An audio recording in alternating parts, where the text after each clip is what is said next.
부산 지역 백신 접종 완료율이 70%를 넘었고 단계적 일상 회복 정책도 시행되고 있는 가운데 부산의 일부 지자체가 접종 혜택을 제공해 눈길을 끌고 있습니다. 부산 최대 규모의 콘텐츠 거래 시장인 부산 콘텐츠 마켓의 대면 행사가 2년 만에 열렸는데요. 글로벌 마켓으로 재도약하기 위한 다양한 시도가 마련됐습니다.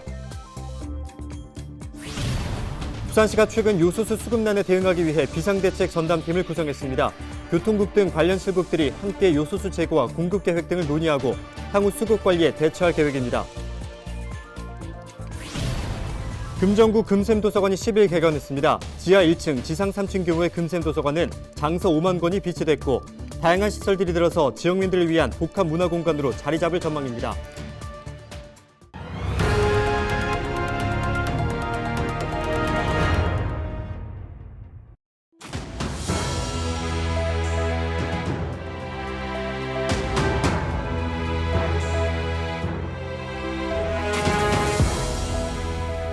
여러분 안녕하십니까? 헬로티비 부산 뉴스입니다.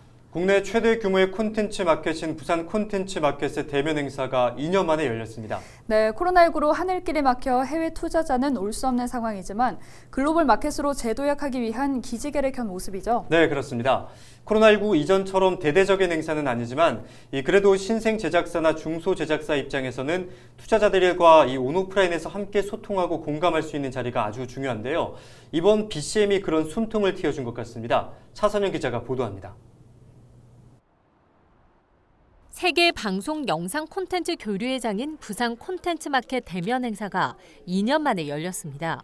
중소 제작사들이 콘텐츠를 국내외로 유통하기 위해 투자자들을 직접 만나 콘텐츠를 소개하고 소통 공감할 수 있는 자리가 다시 마련된 겁니다. 또 투자 설명회 등에 참여해 진행 중인 프로젝트를 완성할 수 있는 좋은 기회이기도 합니다. 개인적으로 움직이는 것보다는 이렇게 어떤 바이어들과 그다음에 VC들, 그다음에 투자사들을 어떤 공식적으로 만날 수 있는 그리고 네트워킹을 떠나서 어떤 다음 단계 스텝까지 논의할 수 있는 그런 자리가 마련된다는 것은 제작사들한테 굉장한 기회라고 생각합니다. 신생 제작사들의 참여도 눈길을 끕니다. 2019년 애니메이션 제작을 시작했다는 제작사. 500만 이상 다운로드된 인기 웹소설을 단편 애니메이션으로 제작했고 올해 BCM에서 첫 선을 보였습니다. 앞으로 부산 콘텐츠 마켓을 발판 삼아 글로벌 OTT 플랫폼과 손잡고 시리즈물을 제작해 전 세계에 유통하는 것이 목표입니다. 저희는 신생 회사고 얼마 되지는 않았어요. 근데 작업은 외주 작업 같은 거는 많이 했지만 근데 이제 저희가 자체 IP를 갖고 처음 이제 나와서 일단 한번 선을 보여준다는 차원에서 올해 BCM은 온라인상의 가상의 확장 공간을 꾸며 콘텐츠를 소개하고 거래하는 시스템을 글로벌 콘텐츠 마켓 최초로 도입했습니다. 또 OTT 플랫폼 발전 방향과 가상세계의 현재와 미래 등을 주제로 한 BCM 컨퍼런스도 온 오프라인에서 동시에 진행됩니다. 우리 콘텐츠 마켓의 위상은 한국의 콘텐츠 위상만큼 못 따라가고 있는 현실이기도 해요, 우리가. 그래서 지금 올해를 계기로 해서 우리도 글로벌 마켓으로 좀 이렇게 도약해 나가는 그런 기회를 좀 만들고 싶어요. 단계적 일상 회복 단계에서 올해 부산 콘텐츠 마켓 오프라인 행사가 재개됐습니다. 국내 최대 규모의 콘텐츠 장으로서의 명성을 되찾기 위한 기지개를 켠 모습입니다. 헬로티비 뉴스 차선영입니다. 백신 접종률이 70%를 넘어선 가운데 단계적 일상회복 정책이 시행되고 있죠? 네, 그렇습니다. 부산 지역 일부 지자체에서는 백신 접종을 완료한 주민들에게 혜택을 주고 있는데요. 어떤 혜택일까요? 글쎄요, 김한식 기자 리포트 함께 보실까요? 동구 수정이동 동사무소를 찾은 한 주민. 서류를 제출한 뒤 지역 앞에 이바구페이 5만 원이 충전된 카드를 받아갑니다. 동구청이 자체적으로 시행하고 있는 백신 접종 혜택입니다. 밥을 사 먹을까 어쩔까 했는데 그냥 우산을 사가지고 제가 좋아하는 사람들, 나한테 고맙게 해준 사람들한테 한 개씩 선물을 해주고 싶어요. 지급 규모는 백신 접종을 완료한 만 18세 이상 주민과 등록 외국인 등 8만여 명, 40억 원의 예산이 편성됐습니다. 이 가운데 건강상의 이유로 부득이하게 접종을 받지 못한 사람까지 지급 대상에 포함됐습니다. 지난 9일 기준 5만여 명이 혜택을 받은 것으로 파악됐는데 올해 연말까지 신청 가능합니다. 일상회복 지원위원회를 설치해서 위드 코로나 시대에 우리 주민들이 하루빨리 일상으로 돌아갈 수 있는 여러 가지 정책들을 수립하고 추진하고 있습니다. 부산 진구에서도 20억 원 규모의 백신 접종 혜택을 마련했습니다. 추첨을 통해 3만여 명에게 여행 상품권과 선불 카드를 지급할 예정인데 현재 홈페이지를 개설해 신청을 받고 있습니다. 백신 미접종자의 접종률 제고와 시민들에게 빠른 일상회복을 지원하고 경제적으로 힘든 시기를 보내는 소상공인들을 살리기 위해 백신 예방접종 인센티브를 이와 별도로 금정구에서는 전 구민을 대상으로 1인당 5만 원의 재난지원금을 지급할 예정입니다. 헬로티비 뉴스 김한식입니다.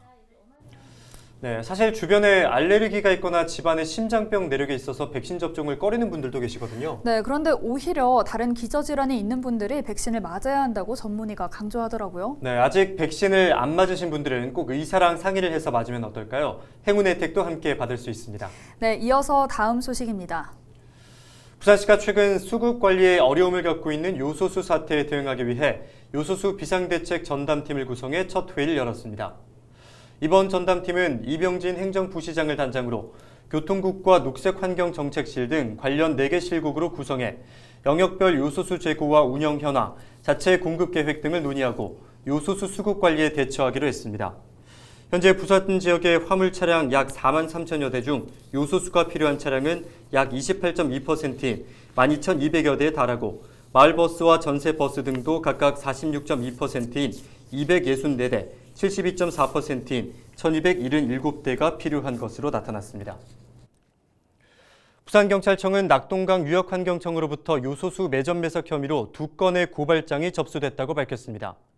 경찰에 따르면 이번에 고발된 업체는 주유소 한 곳과 자동차 정비소 한 곳인 것으로 알려지고 있습니다.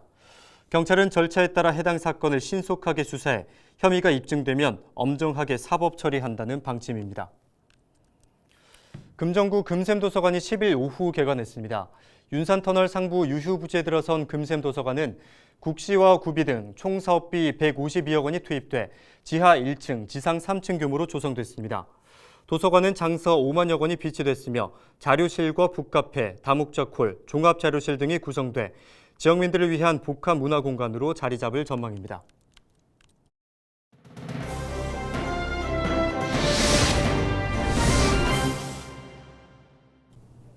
키워드 뉴스입니다. 첫 번째 키워드는 11, 11, 11. 아마 부산 시민이라면 다들 아실 겁니다. 유엔 참전용사 국제 추모의 날이 바로 11월 11일이죠. 세계 유일의 유엔군 묘지인 유엔 기념공원에서 전 세계 동시 묵념과 추모 행사인 턴투어드 부산 행사가 열립니다. 이날 오전 11시에 1분 동안 부산시 전역에 사이렌이 울리는데요. 전 세계인이 함께 참전 용사들의 희생과 공헌을 기리는 이번 행사, 우리 부산 시민들도 함께 하시면 좋지 않을까요? 그리고 공군 특수 비행팀 블랙 이글스의 비행도 있으니까 시민들께선 놀라지 마시기 바랍니다. 네, 이번 키워드는 지원금입니다. 단계적 일상 회복이 이루어지고 있죠. 앞서도 보셨지만 지자체 차원의 백신 혜택도 확대되고 있는데요. 금정구가 전 구민을 대상으로 재난지원금을 지급하기로 했습니다. 재난예비비 115억 원을 투입해 구민 23만 명에게 1인당 5만 원씩 지급하는데요. 행정복지센터에서 신청을 하면 선불카드 형태로 지급되고 내년 3월 말까지 금정구 안에서만 사용할 수 있습니다.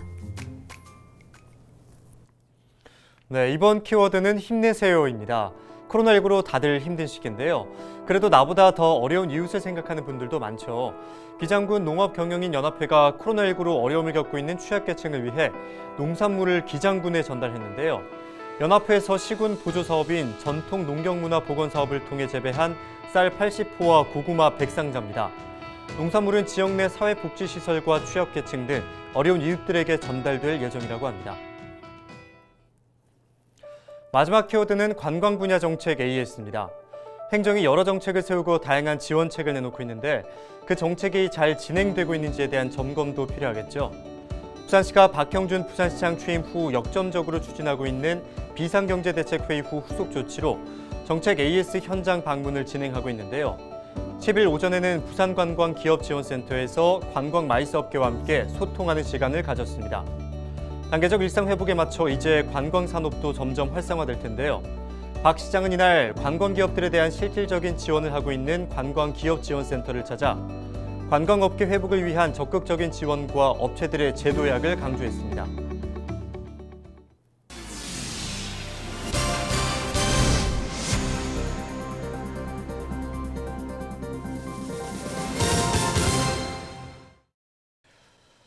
연제구의회가 충북 제천시를 방문해 도시재생 우수 사례 벤치마킹에 나섰습니다. 의회는 제천시의 달빛 정원이 낙후된 구도심의 이상적 모델이라며 연제구 오방상권에 도입하겠다고 입을 모았습니다. 최현광 기자의 보도입니다. 연제구의회가 지난달 28일 도시재생 뉴딜 사업 우수 사례를 벤치마킹하기 위해 충북 제천시를 방문했습니다. 제천시는 현재 체류형 관광 인프라 시설 운영으로 매출액의 5%를 지역에 환원하고 있는데 이러한 선순환 경제 구조를 연제구에 도입하자는 목소리가 나왔기 때문입니다. 연제구가 현재 추진하고 있는 오방 맛거리 사업에 최적화된 모델은 제천시의 달빛 정원, 원도심의 도시재생을 이끌어 낙후된 도심 상권의 상생 발전을 이끌었다는 평을 받고 있습니다. 제천시에 잘 되어 있다라는 보고를 받고 그러면은 제천시에 우리 의원님들을 모시고 그곳에 개학을 해야 되겠다라는 말씀을 드렸어요. 달빛 정원은 추진 단계에서부터 12회의 주민협의체 간담회와 4회의 상인협의체 간담회를 개최해 다양한 의견을 종합했습니다. 의회 역시 주민 의견을 수시로 수렴해 집행부에 전달하겠다고 밝힙니다. 의회는 또 최근까지 지방 중소도시의 공통화두가 도시재생으로 귀결되고 있는 만큼 단발성 예산 투입이 아닌 장기적 관점에서의 투자를 이끌겠다고 전했습니다. 2, 3년 있다가 흉물화되지 않아야 된다는 거죠. 정말 세월이 가면 갈수록 더 돈을 투입한 예산을 투입한 그게 좀 빛이 나야 되지 않겠어요. 80억 원의 예산을 투입하는 연제구 오방맛거리 사업. 코로나19로 침체된 지역 상권을 다시 활성화할 수 있을지 관심이 모아집니다. HCN 뉴스 최현광입니다. 부산 평화시장이 2년 연속 특성화 사업시장에 선정된 것을 기념해 고객 감사 축제를 개최하고 있습니다. 시장에서 물품을 산 뒤 구매 영수증을 가지고 시장 1층 행사 부스에 제시하면 행운의 룰렛 이벤트를 통해 사은품을 받을 수 있습니다. 평화시장 측은 코로나19로 어려운 시기에 시장을 찾는 고객들에게 감사의 마음을 전하기 위해 금액에 상관없이 사은품을 제공한다는 방침입니다. 양일간 사은 행사를 시작하고 있으니 많이 찾아주셔가지고 쇼핑도 즐기시고 많은 상품도 받아가시면 고맙겠습니다. 오는 12일부터 도시철도 장전역 부근 온천천 일원에서 금정문화축제가 열립니다. 금정구는 12일부터 25일까지 2주 동안 금정문화축제를 열고 일상으로의 복귀를 희망하는 유등 50여 점을 온천천에 설치한다고 밝혔습니다. 행사 기간 금정문화재단 유튜브 채널을 통해 주민들이 촬영한 사진과 동영상을 소개하는 온라인 행사도 다채롭게 진행됩니다. 10일 오전 7시 40분쯤 연제구 거제동의 한 도로를 통학 차량이 인도로 돌진했습니다. 돌진한 차량은 가로등을 들이받고 멈췄습니다. 이 사고로 수능을 앞둔 여고생 4명과 70대 운전기사 등 5명이 다쳐 병원으로 이송됐습니다. 경찰은 정확한 사고 경위를 조사하고 있습니다. 고의 사고를 낸 뒤 상습적으로 보험금을 받아 챙긴 혐의로 50대 A씨가 경찰에 붙잡혔습니다.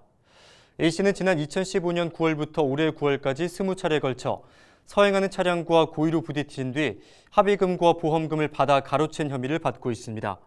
일정한 직업이 없던 A씨는 보행자 사고 발생 시 처벌을 받을 수 있다는 운전자들의 심리를 교묘히 악용한 것으로 드러났습니다.